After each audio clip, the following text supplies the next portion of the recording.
So hello students, this second lecture on this chapter, that is impact of energy usage.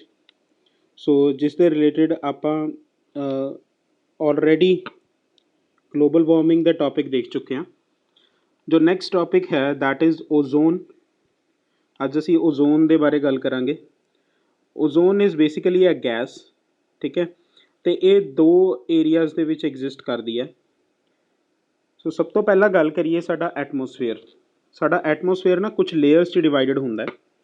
For example ਟ੍ਰੋਪੋਸਫੇਅਰ, ਸਟ੍ਰੈਟੋਸਫੇਅਰ, ਮੀਜ਼ੋਸਫੇਅਰ, ਇਹਨਾਂ ਦੀਆਂ ਕੁਝ ਲੈਂਥਸ ਹੁੰਦੀਆਂ ਨੇ, ਠੀਕ ਹੈ, ਤੇ ਇਹ ਅਪਰੋਕਸੀਮੇਟਲੀ ਉਹਨਾਂ ਲੈਂਥਸ ਦੇ ਵਿੱਚ ਇਹ ਜਿਹੜੀ ਹੈ ਡਿਵਾਈਡ ਕੀਤੇ ਗਏ ਹੁੰਦੇ ਆ। ਸਟੱਡੀ ਕਰਨ ਦੇ ਲਈ ਇਹਨਾਂ ਨੂੰ ਬੇਸਿਕਲੀ ਡਿਵਾਈਡ ਕੀਤਾ ਹੋਇਆ, ਠੀਕ ਹੈ। ਸੋ ਜਿਹੜੀ ਸਾਡੇ ਕੋਲ ਓਜ਼ੋਨ ਹੈ ਉਹ ਸਾਡੇ ਕੋਲ ਹਾਰਮਫੁਲ ਵੀ ਹੈ ਤੇ ਬੈਨੀਫੀਸ਼ੀਅਲ ਵੀ ਹੈ। ਹਾਰਮਫੁਲ ਤੇ ਬੈਨੀਫੀਸ਼ੀਅਲ ਕਿਸ ਤਰ੍ਹਾਂ ਕੀ, ਉਹ ਡਿਪੈਂਡ ਕਰਦਾ ਕਿ ਉਹ ਓਜ਼ੋਨ ਅਸੀਂ ਕਿਸ ਲੇਅਰ ਦੇ ਵਿੱਚ ਗੱਲ ਕਰ ਰਹੇ ਹਾਂ। ਅਗਰ ਅਸੀਂ ਗੱਲ ਕਰਦੇ ਹਾਂ ਟ੍ਰੋਪੋਸਫੀਅਰ ਦੇ ਵਿੱਚ, ਤਾਂ ਇੱਥੇ ਜਿਹੜੀ ਓਜ਼ੋਨ ਹੈ ਉਹ ਸਾਡੇ ਕੋਲ ਪੋਲਿਊਟ, ਠੀਕ ਹੈ। ਤੇ ਜਿਹੜੇ ਸਟ੍ਰੈਟੋਸਫੀਅਰ ਦੇ ਵਿੱਚ ਗੱਲ ਕਰਾਂਗੇ ਓਜ਼ੋਨ ਦੇ ਬਾਰੇ, ਉਹ ਸਾਡੇ ਕੋਲ ਇੱਕ ਲੇਅਰ ਹੈ ਤੇ ਉਹ ਸਾਡੇ ਕੋਲ ਪ੍ਰੋਟੈਕਟਿਵ ਕਵਰਿੰਗ ਹੈ and it protects from UV rays, ठीक है। ये UV रेज तो सानू की करती है, प्रोटेक्ट करती है, ठीक हो गया। सो ओजोन दे असी दोनों चीज़ां पढ़ांगे तो कन्फ्यूज़ नहीं होना। ओजोन हार्मफुल भी है तो ओजोन बेनीफिशियल भी है। डिपेंड ये करता है कि असी उसनू किस लेयर दे विच ते किस रीजन दे विच असी उसनू स्टडी कर रहे हैं, ठीक है।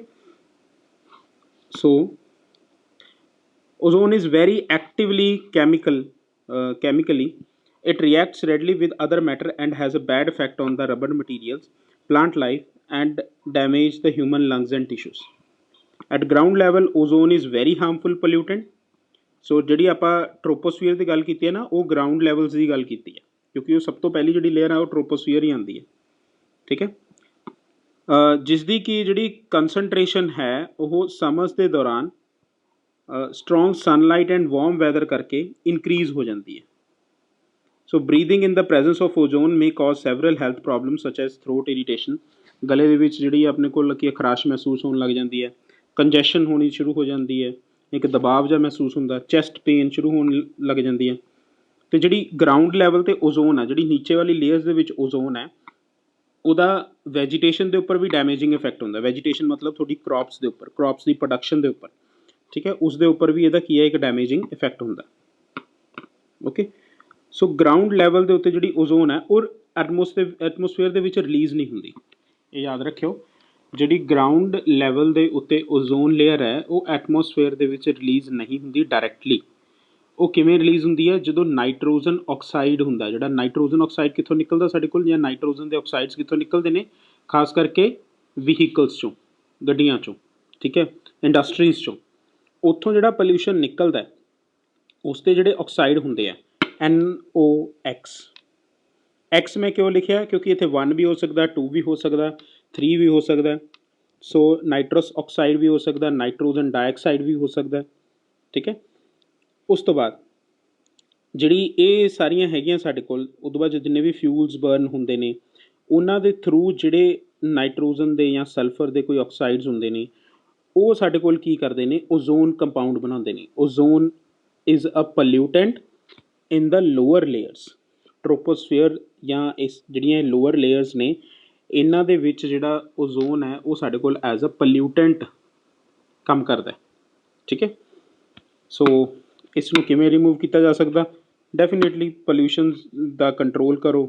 ਵਹੀਕਲਸ ਜਿਹੜੇ ਹੈਗੇ ਨੇ ਉਹ ਥੋੜ੍ਹੇ ਜਿਹੇ ਵਧੀਆ ਕੁਆਲਿਟੀ ਦੇ ਯੂਜ਼ ਕੀਤੇ ਜਾਣ, ਤਾਂ ਕਿ ਉਹਨਾਂ ਦੇ ਵਿੱਚ ਜਿਹੜਾ ਵੇਸਟੇਜ ਹੈ ਉਹ ਘੱਟ ਤੋਂ ਘੱਟ ਹੋਵੇ, ਠੀਕ ਹੈ। ਫਿਊਲ ਦੀ ਵੇਸਟੇਜ, ਬੇਸਿਕਲੀ ਵੇਸਟੇਜ ਅਸੀਂ ਕਿਸ ਨੂੰ ਕਹਿੰਦੇ ਹਾਂ, ਅਸੀਂ ਸਮੋਕ ਨੂੰ ਕਹਿੰਦੇ ਹਾਂ। ਜਿਹੜਾ ਅਨਬਰਨਡ ਫਿਊਲ ਹੈ ਸਾਡੇ ਕੋਲ ਉਸ ਨੂੰ ਅਸੀਂ ਵੇਸਟੇਜ ਕਹਿੰਦੇ ਹਾਂ।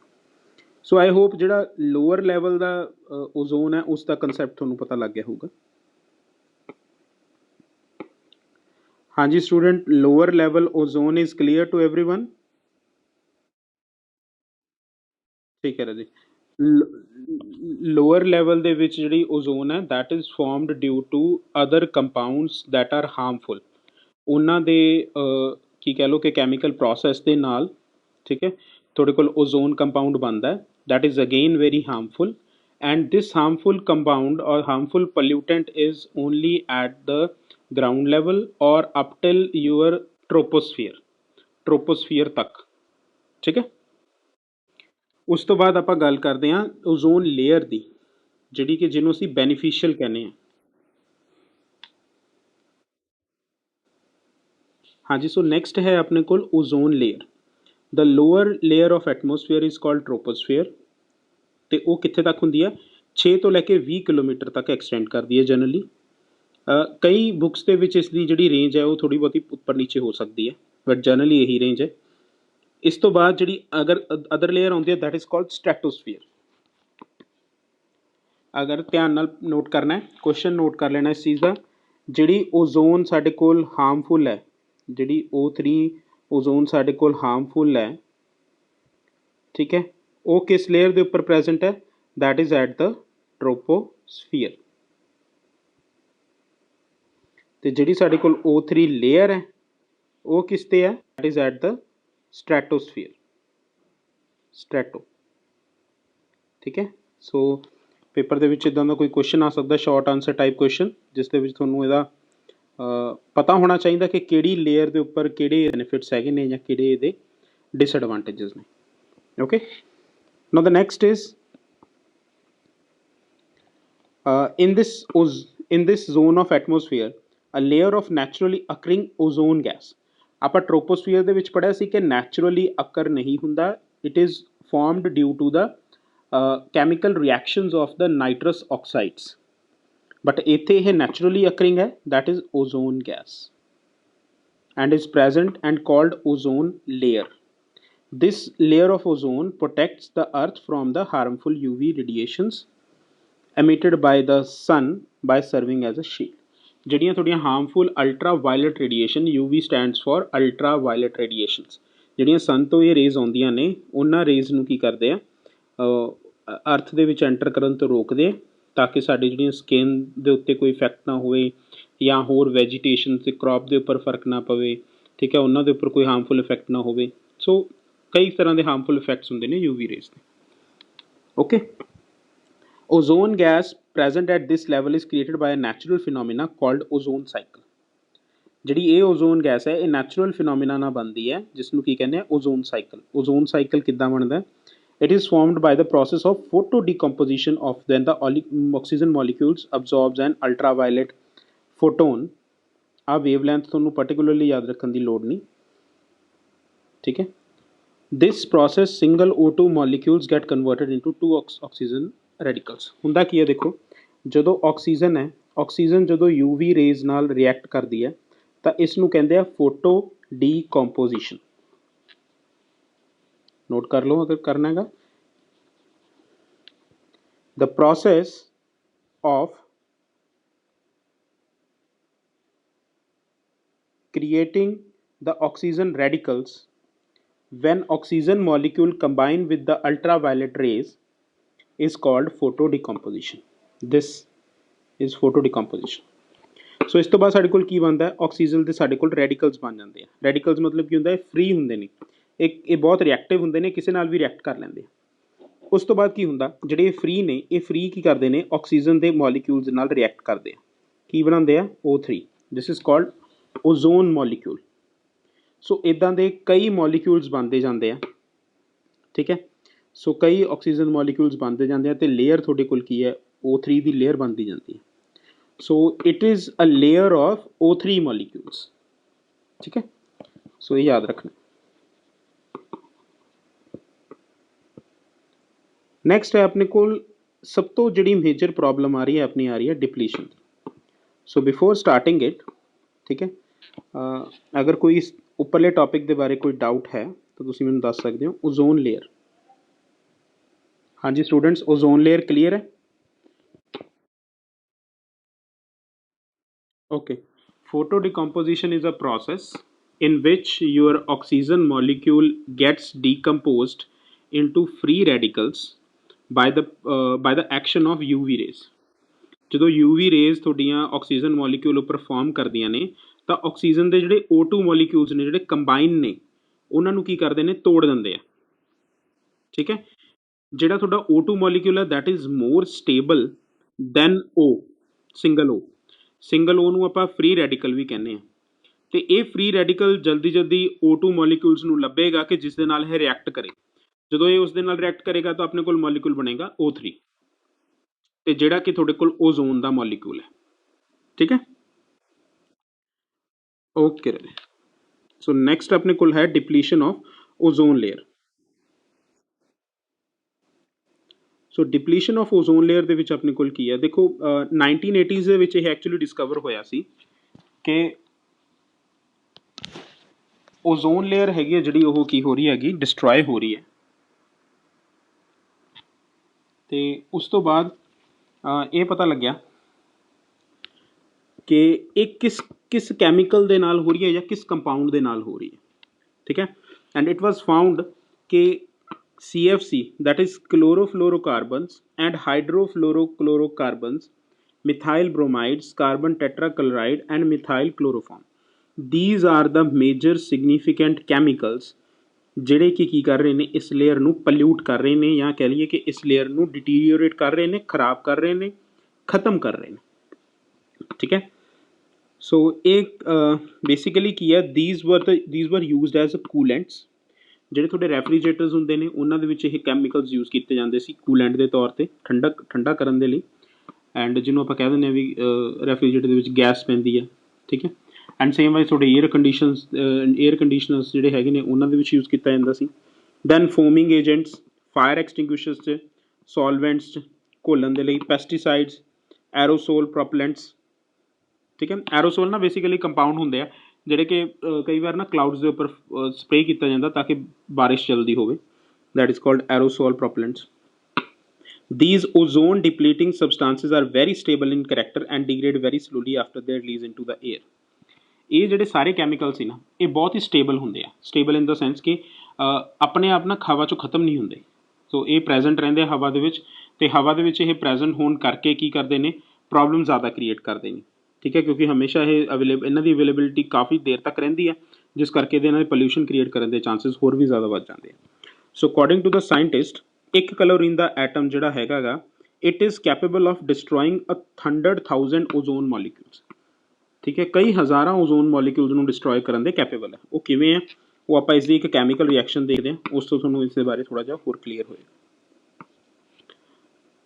ਸੋ ਦੇਖੋ ਇੱਥੇ ਧਿਆਨ ਨਾਲ, ਕੈਮੀਕਲ ਰਿਐਕਸ਼ਨ ਹੁੰਦਾ ਕੀ ਹੈਗਾ, ਤੁਹਾਡਾ ਜਿਹੜਾ CFC ਦਾ ਮੋਲੀਕਿਊਲ ਹੈ, CFC ਦੈਟ ਇਜ਼ ਕਲੋਰੋਫਲੋਰੋਕਾਰਬਨ, ਆਪਾਂ ਇਸੇ ਤਰ੍ਹਾਂ ਦਾ ਇੱਕ ਕੈਮੀਕਲ ਲਿਆ ਹੈਗਾ, ਬਾਕੀ ਤੁਸੀਂ ਕੋਈ ਵੀ ਕੈਮੀਕਲ ਲੈ ਸਕਦੇ ਹੋਗੇ। ਠੀਕ ਹੈ, ਚਾਹੇ ਉਹ ਮਿਥਾਈਲ ਬ੍ਰੋਮਾਈਡ ਹੈ, ਚਾਹੇ ਉਹ ਟੈਟਰਾਕਲੋਰਾਈਡ ਹੈ।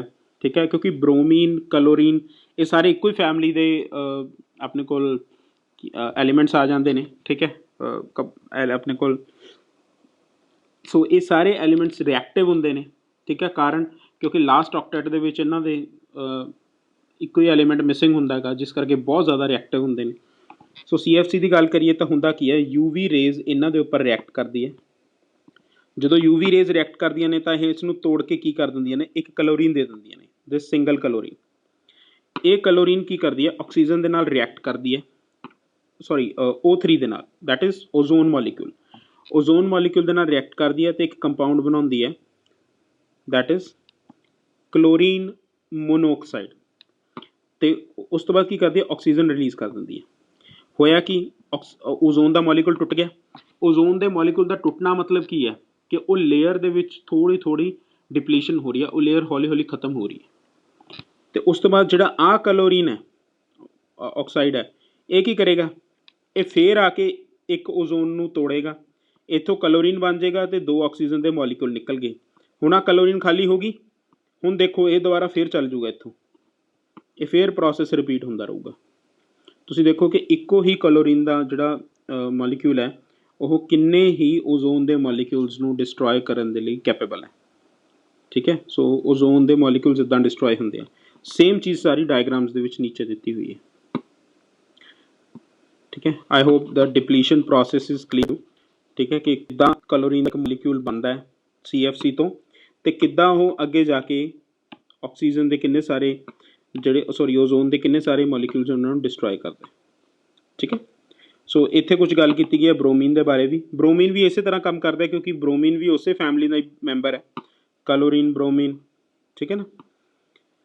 ਉਸ ਤੋਂ ਬਾਅਦ 1987 ਦੇ ਵਿੱਚ ਇੱਕ ਮੌਂਟਰੀਅਲ ਪ੍ਰੋਟੋਕੋਲ ਅਡਾਪਟ ਕੀਤਾ ਗਿਆ ਸੀ ਯੂਨਾਈਟਿਡ ਨੇਸ਼ਨ ਦੁਆਰਾ, ਜਦੋਂ ਇਹ ਪਤਾ ਲੱਗਿਆ ਕਿ ਇਹ ਸਾਰੀ ਪ੍ਰੋਬਲਮ ਹੋ ਰਹੀ ਹੈ, ਜਿਸ ਦੇ ਵਿੱਚ ਉਹਨਾਂ ਨੇ 180 ਕੰਟਰੀਜ਼ ਨੇ ਪਾਰਟਿਸਿਪੇਟ ਕੀਤਾ ਅਤੇ ਇਹ ਡਿਸਾਈਡ ਕੀਤਾ ਕਿ ਆਪਾਂ ਇਸ ਜਿਹੜੇ ਕੈਮੀਕਲ ਸਬਸਟਾਂਸਿਸ ਨੇ ਜਿਹੜੇ ਓਜ਼ੋਨ ਨੂੰ ਡਿਪਲੀਟ ਕਰ ਰਹੇ ਨੇ, ਉਹਨਾਂ ਨੂੰ ਫੇਜ਼ ਆਊਟ ਕਰੀਏ, ਉਹਨਾਂ ਨੂੰ ਖ਼ਤਮ ਕਰੀਏ ਹੌਲੀ ਹੌਲੀ। ਅਤੇ initially this protocol was not signed by India. So ਸਭ ਤੋਂ ਪਹਿਲਾਂ ਇੰਡੀਆ ਦੇ ਦੁਆਰਾ ਨਹੀਂ ਕੀਤਾ ਗਿਆ ਸੀ sign, because India says that India told that developed countries were more responsible for this action, ਕਿਉਂਕਿ ਜਿਹੜਾ ਇਹ ਸਾਰੀ ਪ੍ਰੋਡਕਸ਼ਨ ਹੋਈ ਸੀ ਇਹ ਡਿਵੈਲਪਡ ਕੰਟਰੀਜ਼ ਕਰਕੇ ਹੋਈ ਸੀ, ਇਸ ਕਰਕੇ ਡਿਵੈਲਪਡ ਕੰਟਰੀਜ਼, ਠੀਕ ਹੈ, ਕੀ ਕਰਨ, ਡਿਵੈਲਪਡ ਕੰਟਰੀਜ਼ ਸਾਨੂੰ ਉਹ ਟੈਕਨੋਲੋਜੀ ਦੇਣ ਜਿਸ ਦੇ ਨਾਲ ਅਸੀਂ ਆਪਣੀ ਡਿਵੈਲਪਮੈਂਟ ਵੀ ਕਰ ਸਕੀਏ ਅਤੇ ਅਸੀਂ ਇਹਨਾਂ ਸਬਸਟਾਂਸਿਸ ਦਾ ਜਿਹੜਾ ਯੂਜ਼ੇਜ ਹੈ ਉਸ ਨੂੰ ਵੀ ਘਟਾ ਸਕੀਏ। ਠੀਕ ਹੈ, ਅਤੇ ਉਸ ਤੋਂ ਬਾਅਦ ਚਲੋ ਹੌਲੀ ਹੌਲੀ ਨੈਗੋਸ਼ੀਏਸ਼ਨ ਹੋਈ ਐਂਡ ਇਹ ਪ੍ਰੋਸੈਸ ਆਪਣੇ ਇੰਪਲੀਮੈਂਟ ਹੋਇਆ। ਠੀਕ ਹੈ, ਐਂਡ ਜਿਸ ਕਰਕੇ ਜ਼ਿਆਦਾ ਡਿਟੇਲਸ ਦੇ ਵਿੱਚ ਤੁਹਾਨੂੰ ਟੈਕਨੀਕਲੀ ਜਾਣ ਦੀ ਲੋੜ ਨਹੀਂ, ਬਟ ਯੂ ਕੈਨ ਕੋਟ ਕਿ ਇੱਦਾਂ ਦਾ ਕੋਈ ਪ੍ਰੋਟੋਕੋਲ ਹੋਇਆ ਸੀ ਜਿਹੜਾ ਕਿ ਓਜ਼ੋਨ ਡਿਪਲੀਸ਼ਨ ਦੇ ਨਾਲ ਰਿਲੇਟਡ ਸੀ। ਸੋ ਇਹ ਤੁਸੀਂ ਜ਼ਰੂਰ ਕੋਟ ਕਰਿਓ ਇਸ ਦੇ ਵਿੱਚ। So this decline or depletion of this CFC is clear to you. ਹਾਂਜੀ, ਉਸ ਤੋਂ ਬਾਅਦ 1996 ਤੱਕ ਕੀ ਹੋਇਆ ਕਿ ਕਲੋਰੀਨ ਦਾ ਜਿਹੜਾ ਹੈਗਾ ਸਾਰਾ ਬੈਨ ਕਰ ਦਿੱਤਾ ਗਿਆ ਐਂਡ ਡਿਕਲਾਈਨ ਕਰ ਰਿਹਾ, ਬਟ ਹੌਲੀ ਹੌਲੀ ਕਰ ਰਿਹਾ। ਸਾਇੰਟਿਸਟ ਤਾਂ ਇਹ ਵੀ ਕਹਿੰਦੇ ਕਿ 50 ਸਾਲ ਲੱਗ ਜਾਣਗੇ, ਆਉਣ ਵਾਲੇ 50 ਈਅਰਸ। ਠੀਕ ਹੈ, it will take 50 years to completely phase out this CFC। ਠੀਕ ਹੈ, ਹੁਣ ਦੇਖੋ ਇਹਦਾ ਪ੍ਰੋਸੈਸ ਕੀ ਸੀ। CFC ਰਿਲੀਜ਼ ਹੋਇਆ, ਉਸ ਤੋਂ ਬਾਅਦ CFC released, then CFC ozone layer ਦੇ ਵਿੱਚ ਪਹੁੰਚਿਆ। ਉਸ ਤੋਂ ਬਾਅਦ UV ਰੇਜ਼ ਨੇ ਕੀ ਕੀਤਾ, CFC ਤੋਂ Cl ਕੱਢਤਾ, ਕਲੋਰੀਨ ਕੱਢਤਾ। ਕਲੋਰੀਨ ਨੇ ਓਜ਼ੋਨ ਡਿਸਟਰੋਏ ਕੀਤੀ। ਓਜ਼ੋਨ ਜਿਹੜੀ ਡਿਸਟਰੋਏ ਹੋਈ ਆ ਉਹਨੇ UV ਰੇਡੀਏਸ਼ਨਸ ਨੂੰ ਹੋਰ ਅਲਾਓ ਕੀਤਾ। ਹੋਰ UV ਰੇਡੀਏਸ਼ਨਸ ਆਏ ਤਾਂ ਹੋਰ ਕੈਂਸਰ ਦੀ ਪ੍ਰੋਬੇਬਿਲਿਟੀ ਵਧੀ। ਸੋ ਇਹ ਇਸ ਦਾ ਨੁਕਸਾਨ ਹੈ।